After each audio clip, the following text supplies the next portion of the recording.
Guys ये press release मैंने आपके साथ शेयर कर दिया टेलीग्राम में, लिंक इज इन डिस्क्रिप्शन, वहां पर आप जाके डाउनलोड कर सकते हो। तो मैं सीधा एक रेलेवेंट पॉइंट पे चलता हूं जो आपके ज़्यादा डाउट आ रहे हैं कि एमनेस्टी स्कीम सर कौन से पीरियड के लिए एप्लीकेबल है। तो हम एक बार वो डिस्कस कर लेते हैं। Amnesty scheme to provide relief to tax payers regarding late fee for pending return, to provide relief to the tax payer late fee for non furnishing of form DSTR 3B for the tax period from July 17 से लेकर अप्रैल 21 तक, जुलाई 17 से लेकर अप्रैल 21 तक 3B, मतलब अप्रैल 21 की जो 3B जाएगी वो रिड्यूस किया है और उसे वेव किया है। कितना किया है? लेट फी को कैप कर दिया गया है maximum 500 250 each for CG and SG पर रिटर्न। एक रिटर्न पर मैक्सिमम 500 लगेगा। कब? Who did not have any tax liability for the set tax period. देखो यहां पर आपको एक डाउट आएगा, यहां पे लिखा है जिसके कोई लाइबिलिटी नहीं है। मतलब अगर आपका सपोज करो कोई सिर्फ इनपुट टैक्स क्रेडिट है 1 लाख रुपए का, जो मैंने पहले भी एग्जांपल दिया था, आउटपुट अगर 0 है तो इस केस में आपकी लाइबिलिटी तो नहीं है। तो इस केस में आपको कितना टैक्स पेड, कितनी लेट फीस लगेगी? क्या 500 लगेगी? क्योंकि यहां पर वर्ड लिखा है कि अगर टैक्स लाइबिलिटी नहीं है, अगर आपकी टैक्स लाइबिलिटी 0 है तो उस केस में आपको लेट फीस पड़ेगी मैक्सिमम 500। तो अगर आउटपुट 0 है, इनपुट 1 लाख रुपए है, तो कितनी लेट फीस पड़ेगी? तो वहां पर एक डाउट है, तो वो हम फिर से एक एनालिसिस लेकर आएंगे। बट अभी आप समझ लो अगर आपकी टैक्स लाइबिलिटी नहीं है तो 500 रुपए है। बट अगर आपकी टैक्स लाइबिलिटी कुछ बनती है, कुछ पेबल बनता है, तो आपका 500 each for CG and SG, मतलब मैक्सिमम 1000 लगेगा। तो बने रहना, वीडियो में सुनते रहना। The reduce rate of late fee कब एप्लीकेबल होगा ये आपके ऊपर? जब आप अपनी 3B फाइल करोगे 1 जून से लेकर 31 अगस्त तक। 31 अगस्त लास्ट डेट है, जो कि आई गेस कम टाइम पीरियड है। इनको ये बोलना चाहिए था कि जब तक पेंडेमिक चल रहा है। उसके बाद क्या लिखा है? Rationalisation of late fee imposed under section 47। अभी हम बात करने वाले हैं GST 1 के ऊपर, 7 के ऊपर, 4 के ऊपर। तो वीडियो देखते रहना और लाइक करके शेयर करना।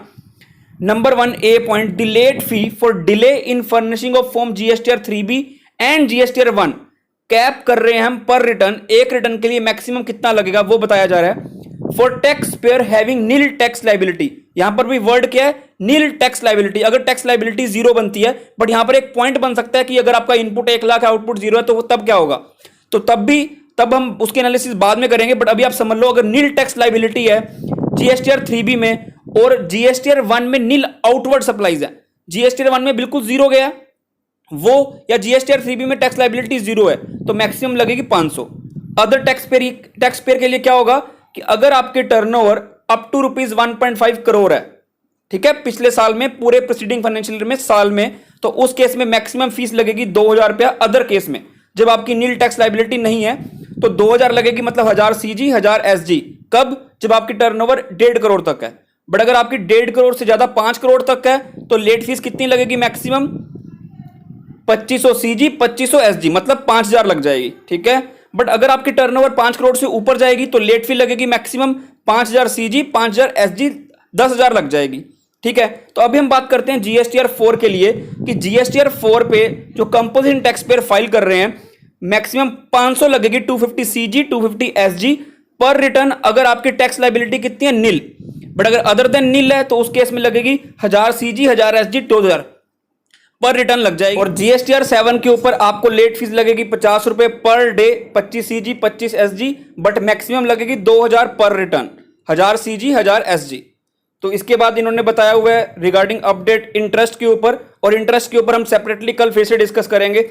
और ये बेसिकली वही बताया कि पहले 15 दिन के लिए आपको नील कर देना है, फर्स्ट 15 डेज के लिए, मार्च एंड अप्रैल 21 के लिए, उसके बाद आपको रिड्यूस रेट लगेगा। तो ये हम फिर से डिस्कस करेंगे, बट आप ये पढ़ सकते हो अभी अपनी नॉलेज के लिए। और इसमें एक पॉइंट मुझे और आपको बताना है regarding extension of the due dates.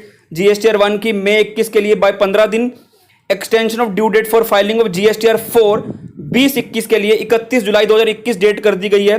ITC 04 की डेट कर दी है 30 जून, मतलब जो क्वार्टर 4 है मार्च 21 का 30 जून कर दी है। अब बड़ी बात आती है 36/4 के लिए डेट को बढ़ाया गया। कैसे? कि अप्रैल में जून 21 की जो रिटर्न जाएगी, आप इसमें अप्रैल के लिए, मई के लिए, अप्रैल तो चली गई, मई भी आपको ये रूल फॉलो नहीं करना है, आपको 100% क्रेडिट ले लेना है। बट जब आप जून की रिटर्न फाइल करोगे 3B, उसमें आपको रूल फॉलो करना है, तीनों का मिलाकर। तो आई होप आपको समझ में आ गया होगा। और अभी EVC के लिए इनेबल कर दिया कंपनीज के लिए 31 अगस्त तक, ठीक है। तो बाकी आपको मैंने 9 और 9C के लिए बता दिया है। और इंटरेस्ट के ऊपर भी मैंने बता दिया कि इंटरेस्ट आपको पड़ेगा ई कैश लेजर के ऊपर।